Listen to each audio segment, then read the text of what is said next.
കുടിയേറ്റ വിരുദ്ധ കലാപത്തിൽ ബ്രിട്ടൻ ഉലയുന്നു. മലയാളികൾ ഉൾപ്പെടെയുള്ള ഇന്ത്യക്കാർ ആശങ്കപ്പെടേണ്ടതുണ്ടോ?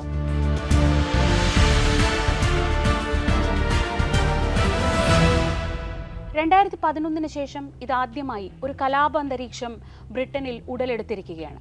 കഴിഞ്ഞ തിങ്കളാഴ്ച ഉണ്ടായ ഒരു അക്രമ സംഭവത്തെ തുടർന്ന് തെറ്റായ വാർത്തകൾ പ്രചരിച്ചതിനെ തുടർന്നാണ് ഇപ്പോഴത്തെ ഒരു സാഹചര്യത്തിലേക്ക് ബ്രിട്ടൻ പോകുന്നത്. ഇന്നലെ രാത്രിയൊക്കെ ഏതാണ്ട് ഒരു 100 സ്ഥലങ്ങളിലെങ്കിലും കുടിയേറ്റ വിരുദ്ധ പ്രക്ഷോഭത്തിൻ്റെ ഒരു അന്തരീക്ഷം ഉണ്ടാകും എന്ന് ആശങ്കപ്പെട്ട് പോലീസൊക്കെ വലിയ ജാഗ്രത പുലർത്തിയിരിക്കുന്ന ഒരു സാഹചര്യമാണ് കണ്ടത്. പക്ഷേ ഏറ്റവും സന്തോഷകരമായി തോന്നിയ ഒരു കാഴ്ച, അങ്ങനെ ഈ 100 സ്ഥലങ്ങൾ, പ്രത്യേകിച്ച് അഭയാർത്ഥികൾക്കും കുടിയേറ്റക്കാർക്കുമൊക്കെ അഭയം കൊടുക്കുന്ന, അവർ താമസിക്കുന്ന സ്ഥലങ്ങൾക്ക് നേരെ ഒരു ആക്രമണത്തിന് ആഹ്വാനം ചെയ്തപ്പോൾ അവിടേക്ക് സാധാരണക്കാരായ ബ്രിട്ടീഷുകാർ വന്നിറങ്ങി തെരുവിൽ നിന്ന് ആ സ്ഥലങ്ങൾക്ക് സംരക്ഷണം കൊടുക്കുന്ന അതിമനോഹരമായൊരു കാഴ്ച കൂടി ഇതിനോടൊപ്പം നമ്മൾ കാണുന്നുണ്ട്. പക്ഷെ അപ്പോഴും ഏറ്റവും കൂടുതൽ ആശങ്കപ്പെടേണ്ടത് ഇന്ത്യക്കാർ ഏറ്റവും കൂടുതൽ കുടിയേറി പാർക്കുന്ന ബ്രിട്ടനിൽ, അല്ലെങ്കിൽ മറ്റ് രാജ്യങ്ങളിൽ നിന്ന് ഏറ്റവും കൂടുതൽ ആളുകൾ കുടിയേറ്റക്കാരായി എത്തുന്ന UK-യിൽ ഇങ്ങനെ ഒരു അന്തരീക്ഷം ഉണ്ടാക്കാൻ പോകുന്ന അലയൊലികൾ എന്താണ്? പ്രത്യേകിച്ച് 1,80,000 ഇന്ത്യൻ വിദ്യാർത്ഥികളാണ് ബ്രിട്ടനിൽ ഇപ്പോൾ നിലവിൽ പഠിക്കുന്നത്. അവരുടെയൊക്കെ കാര്യം, കാരണം പ്രത്യേകിച്ച് കുടിയേറ്റക്കാരെ തെരഞ്ഞുപിടിച്ച് അവർക്ക് നേരെ പ്രതിഷേധമുണ്ടാവുന്നു, അവർക്ക് നേരെ അക്രമങ്ങൾ ഉണ്ടാവുന്നു. മലയാളി വിദ്യാർത്ഥികൾ താമസിക്കുന്ന ഒരു കേന്ദ്രത്തിന് നേരെ പോലും ഇന്നലെ ഒരു ആക്രമണം നടന്നതായൊക്കെയുള്ള വാർത്തകളും ദൃശ്യങ്ങളുമൊക്കെ പ്രചരിക്കുന്നുണ്ട്. പോലീസും സർക്കാരും എത്രയൊക്കെ സംരക്ഷണം കൊടുക്കുമ്പോഴും, എത്രയൊക്കെ ജാഗ്രത പുലർത്തുമ്പോഴും ഒരു പ്രശ്നം ഇത് അസംഘടിതമായി പല ഭാഗങ്ങളിൽ പൊട്ടിപ്പുറപ്പെടുന്ന ഒന്നാണ്.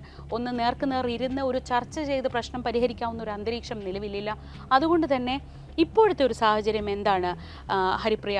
നിലവിൽ ആശങ്കപ്പെടേണ്ടതുണ്ടോ ഇന്ത്യക്കാർ? ശ്രീജ തുടക്കത്തിൽ പറഞ്ഞതുപോലെ ഒരു വ്യാജ പ്രചാരണം തിരികൊളുത്തിയ വലിയൊരു കലാപമാണ് ഇന്ന് ബ്രിട്ടനിൽ സംഭവിക്കുന്നത്. ആ സംഭവം എന്താണെന്ന് പരിശോധിച്ചാൽ, കഴിഞ്ഞ തിങ്കളാഴ്ച, അതായത് ഒരാഴ്ചയ്ക്ക് മുൻപേ ഒരു ഡാൻസ് പ്രോഗ്രാമിനിടെ 3 പെൺകുട്ടികളെ ഒരാൾ കൊലപ്പെടുത്തുന്നു. ഒരു 17 വയസ്സുകാരൻ. ഈ 17 വയസ്സുകാരൻ ഒരു കുടിയേറ്റക്കാരനാണ്, സിറിയയിൽ നിന്ന് വന്ന മുസ്ലിം ആണെന്നുള്ള തരത്തിൽ വലിയ വ്യാജ പ്രചാരണങ്ങൾ സോഷ്യൽ മീഡിയയിൽ അടക്കം ഉണ്ടാകുന്നു. അതിനെനിക്ക് തോന്നുന്നു ഇലോൺ മസ്ക് അടക്കം ഇത്തരത്തിൽ ഈ വ്യാജ പ്രചാരണങ്ങളെ പ്രോത്സാഹിപ്പിക്കുന്ന തരത്തിലുള്ള പലതരത്തിലുള്ള നിലപാടുകൾ എടുക്കുന്നു. അത്തരത്തിലൊരു രാഷ്ട്രീയ സ്ട്രാറ്റജി, ഒരു പൊളിറ്റിക്കൽ സ്ട്രാറ്റജി പുള്ളി നടപ്പാക്കാൻ ശ്രമിക്കുന്നുണ്ട്. അത് വേറൊരു വിഷയമാണ്. എന്നിരുന്നാൽ കൂടി ഇങ്ങനെ ഒരു പ്രശ്നം ഉണ്ടാകുന്നു, വലിയ പ്രക്ഷോഭങ്ങൾ ഉടലെടുക്കുന്നു.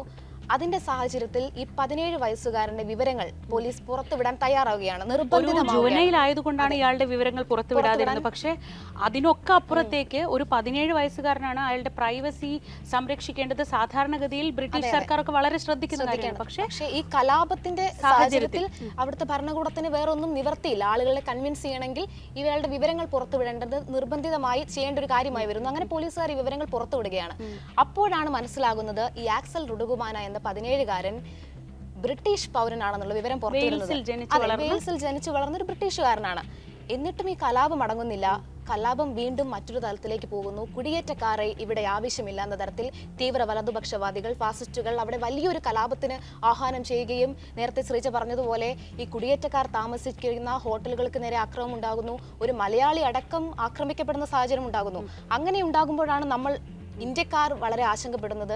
നമ്മളുടെ കുടുംബത്തിലുള്ളവർ ബ്രിട്ടനിൽ താമസിക്കുന്നുണ്ട്, നമ്മളുടെ മക്കൾ, നമ്മളുടെ പല UK-യിലുണ്ട്. കാരണം ഇന്ത്യക്കാർ അത്രത്തോളം ചേക്കേറുന്ന ഒരു രാജ്യമാണ്. എനിക്ക് തോന്നുന്നു എന്റെയൊക്കെ പേഴ്സണൽ ഇഷ്ടപ്രകാരം ഞാൻ ഒരു തവണയെങ്കിലും പോകണമെന്ന് ആഗ്രഹിക്കുന്ന ഒരു രാജ്യമാണ് UK.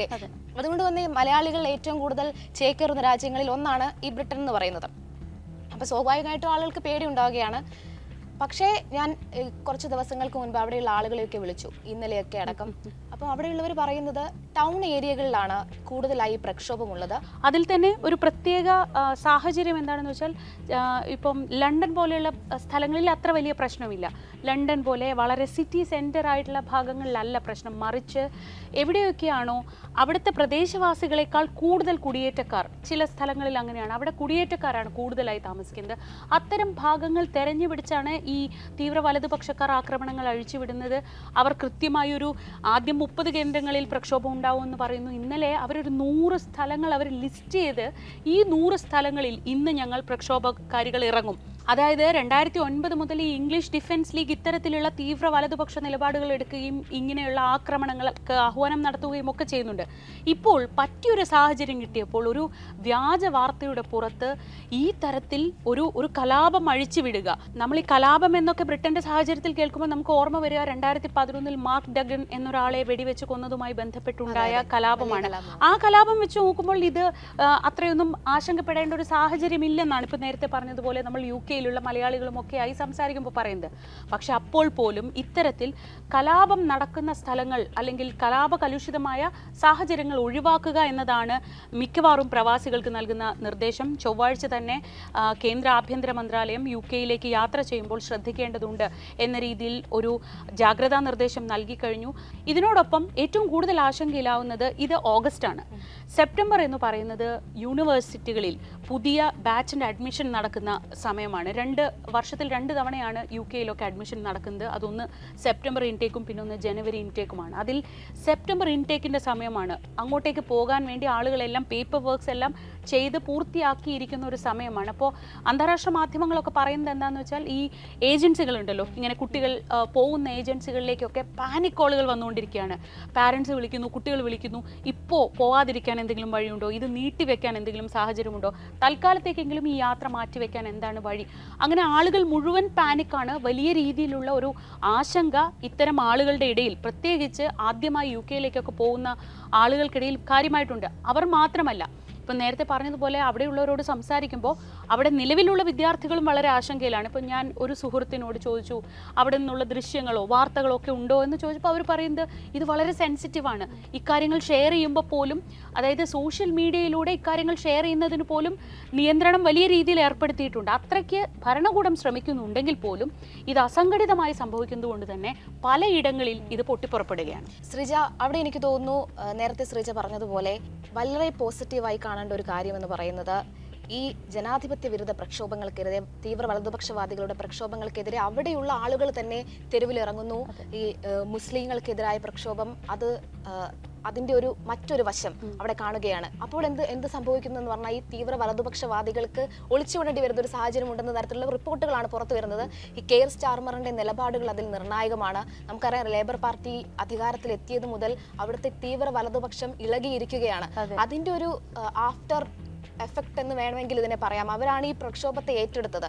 ഈ ആക്സൽ റുഡുഗുബാന എന്ന 17-കാരൻ ബ്രിട്ടീഷ് പൗരനാണെന്നുള്ള വിവരം പുറത്തു വന്നിട്ടും ഈ കലാപം അടങ്ങാത്തതിന്റെ പ്രധാന കാരണം അതാണ്. പക്ഷേ എനിക്ക് തോന്നുന്നു ഋഷി സുനക് സർക്കാർ കഴിഞ്ഞ വർഷം ഈ കുടിയേറ്റവുമായി ബന്ധപ്പെട്ട് കുടിയേറ്റ നിയന്ത്രണങ്ങൾ കർശനമായി തന്നെ നടപ്പാക്കിയിരുന്നു. അത് കെയർ സ്റ്റാർമർ അധികാരത്തിലെത്തിയപ്പോഴും ആ നയങ്ങൾ അതുപോലെ പിന്തുടരുകയാണ് ചെയ്യുന്നത്. അതിൽ പ്രധാനപ്പെട്ടത് ഈ സ്കിൽഡ് വിസയിൽ വരുന്ന ആളുകൾക്ക് ഏർപ്പെടുത്തിയ ശമ്പള പരിധിയാണ്. അതായിരുന്നു അവിടെ വലിയ ചർച്ചയായത്. അതിൽ മുന്നേ ഉണ്ടായിരുന്നത് 26,200 പൗണ്ട് എന്നതായിരുന്നു മുന്നേയുള്ള ശമ്പള പരിധി. പക്ഷേ അത് ഋഷി സുനക് സർക്കാർ അധികാരത്തിലെത്തിയപ്പോൾ 38,700 പൗണ്ടാക്കി. അതായത് ഈ 31 ലക്ഷമായിരുന്നു, അത് 41%, 50%-ഓളം വർധനം അവിടെ ഉണ്ടാവുകയാണ്. ഇത്രയും വരുമാനമുള്ളവർക്ക് മാത്രമേ അവരുടെ ആശ്രിതരായ ആളുകളെ കൊണ്ടുവരാൻ പറ്റൂ, ഫാമിലി വിസയിൽ ആളുകളെ കൊണ്ടുവരാൻ പറ്റൂ എന്ന രീതിയിൽ ഋഷി സുനക് തന്നെ ഇത് വലിയ കർശനമാക്കിയിരുന്നു. ഇനിയിപ്പോൾ പ്രധാന കാരണം എനിക്ക് തോന്നുന്നു തെരഞ്ഞെടുപ്പിൽ ഈ കുടിയേറ്റ വിരുദ്ധരുടെ വോട്ട് നേടുക എന്നൊരു തന്ത്രമായിരുന്നു ഋഷി സുനക് അന്ന് അവിടെ നടപ്പിലാക്കാൻ ശ്രമിച്ചത്. പക്ഷേ അതവിടെ ഋഷി സുനക്കിന് അവിടെയുള്ള ആളുകളുടെ, അതായത് ബ്രിട്ടീഷ് പൗരന്മാരുടെ അടക്കം എതിർപ്പുണ്ടായി. അതിന്റെ പ്രധാന കാരണം ഈ ബ്രിട്ടീഷ് പൗരത്വമുള്ള ആളുകൾ വിദേശ പൗരത്വമുള്ള ആളുകളെ അവരുടെ പാർട്ട്നേഴ്സ് ആയിട്ടുണ്ട്. അപ്പം സ്വാഭാവികമായും അവിടെയുള്ള ആളുകൾക്ക് വിദേശ പൗരന്മാരായ ആളുകളെ അവരുടെ ജീവിത പങ്കാളിയായി സ്വീകരിക്കണമെങ്കിൽ ഈ നിയമം വലിയൊരു കുടുക്കായി മാറുകയും അതിൽ നിന്ന് ചെറിയൊരു ഇളവിലേക്ക് ഋഷി സുനക് കടക്കുന്ന തരത്തിലുള്ള വാർത്തകളൊക്കെ വന്നിരുന്നു അവിടെയുള്ള ബ്രിട്ടീഷ് പൗരന്മാരുടെ എതിർപ്പ് കാരണം. പക്ഷെ അങ്ങനെയുള്ള ഒരു കാര്യങ്ങളൊന്നും പ്രാബല്യത്തിലായിട്ടില്ല. ഇപ്പോഴും ഈ പറഞ്ഞ 41 ലക്ഷം രൂപയെങ്കിലും വാർഷിക വരുമാനം വേണമെന്നുള്ളതാണ് ഇപ്പോഴും അവിടെ ഒരു ശമ്പള പരിധിയായി നിൽക്കുന്നത്.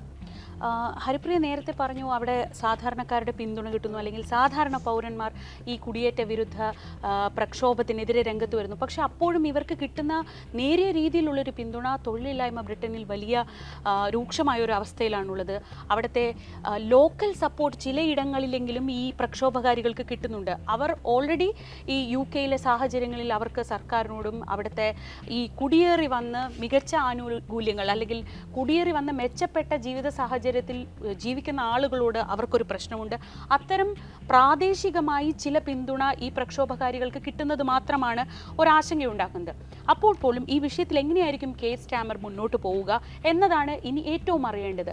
പൊതുവെ വിലയിരുത്തപ്പെടുന്നത് ഇപ്പോൾ നമ്മൾ പറയുന്നുണ്ട് ഈ പ്രക്ഷോഭം ഇപ്പോൾ ഇങ്ങനെ നിൽക്കുന്നുണ്ടെങ്കിലും ഇത് വളരെ പെട്ടെന്ന് തന്നെ അവർക്ക് അടിച്ചമർത്താൻ കഴിഞ്ഞിട്ടുണ്ടെന്ന് വേണം കരുതാൻ. ഇപ്പോൾ തന്നെ അവിടുത്തെ പ്രക്ഷോഭം കെട്ടടങ്ങിയിട്ടുണ്ട്. കാരണം ഈ പ്രക്ഷോഭത്തിൽ പങ്കെടുത്ത ആളുകൾക്കെതിരെ ശക്തമായ നടപടിയാണ് കെയർ സ്റ്റാമർ ജയിലിന്റെ ശേഷിയൊക്കെ വർദ്ധിപ്പിക്കാൻ ആദ്യം തന്നെ ചെയ്തത്. 400 പേർ അറസ്റ്റിലാണ്. ഞാൻ BBC നോക്കിയപ്പോൾ അതിലൊരു റിപ്പോർട്ട് കണ്ടത് ഒരാളെ ജയിലിൽ അടച്ചിരിക്കുന്ന അയാൾക്ക് 5 വർഷം കഠിന ശിക്ഷ വിധിച്ചിരിക്കുകയാണ്. അപ്പോൾ അത്തരത്തിലുള്ള ശക്തമായ പ്രക്ഷോഭത്തിൽ പങ്കെടുക്കുന്നവർക്ക് മാത്രമല്ല, ഇക്കാര്യങ്ങൾ സോഷ്യൽ മീഡിയയിലൂടെ തെറ്റായ വിവരങ്ങൾ പ്രചരിപ്പിക്കുന്നവർക്ക് എതിരെ അടക്കം കർശനമായ നടപടികളിലേക്ക് കടക്കുന്നു. അങ്ങനെ സർക്കാർ ഈ പ്രക്ഷോഭത്തെ അടിച്ചമർത്തും. കാരണം അത് സ്റ്റാമറെ സംബന്ധിച്ച് ഇപ്പോഴത്തെ ഏറ്റവും അടിയന്തര പ്രാധാന്യമുള്ള ഒരു വിഷയമാണ്. പക്ഷേ ഹരിപ്രിയ, ഇതിൽ ഏറ്റവും വലിയൊരു ആശങ്ക ഉണ്ടാകാൻ പോകുന്നത് എന്താണെന്ന് വെച്ചാൽ, നമ്മൾ തൊട്ടു മുന്നേ പറഞ്ഞതുപോലെ ഋഷി സുനക് തന്നെ കുടിയേറ്റത്തെ നിരുത്സാഹപ്പെടുത്തുന്ന തരത്തിൽ അല്ലെങ്കിൽ കുടിയേറ്റക്കാരുടെ എണ്ണം കുറയ്ക്കാൻ ലക്ഷ്യമിട്ടുള്ള ചെറിയ ശ്രമങ്ങൾ തുടങ്ങി വെച്ചിട്ടുണ്ട്. ജനങ്ങൾക്ക് ഇത്തരമൊരു വികാരമുണ്ട്, അല്ലെങ്കിൽ ജനങ്ങളിൽ ഒരു വിഭാഗത്തിന് ഇങ്ങനെ ഒരു വികാരമുണ്ടെങ്കിൽ ആ തരത്തിലുള്ള നിയമനിർമ്മാണത്തിലേക്ക് ഭാവിയിൽ സർക്കാർ കടന്നുകൂടുന്നില്ല. ശ്രീജ, എനിക്ക് തോന്നുന്നു അത്തരത്തിലുള്ള നിയമനിർമ്മാണത്തിലേക്ക് കടക്കാനുള്ള സാധ്യത കുറവാണ് എന്നാണ് എനിക്ക് തോന്നുന്നത്. കാരണം നിലവിൽ കഴിഞ്ഞ വർഷം തന്നെ ഋഷി സുനക് വിസ നിയന്ത്രണം ഉൾപ്പെടെയുള്ള കുടിയേറ്റക്കാരുടെ ക്രമാതീതമായ വരവ് കുറയ്ക്കാനുള്ള ചില നിയന്ത്രണങ്ങൾ ഏർപ്പെടുത്തിയിട്ടുണ്ട്.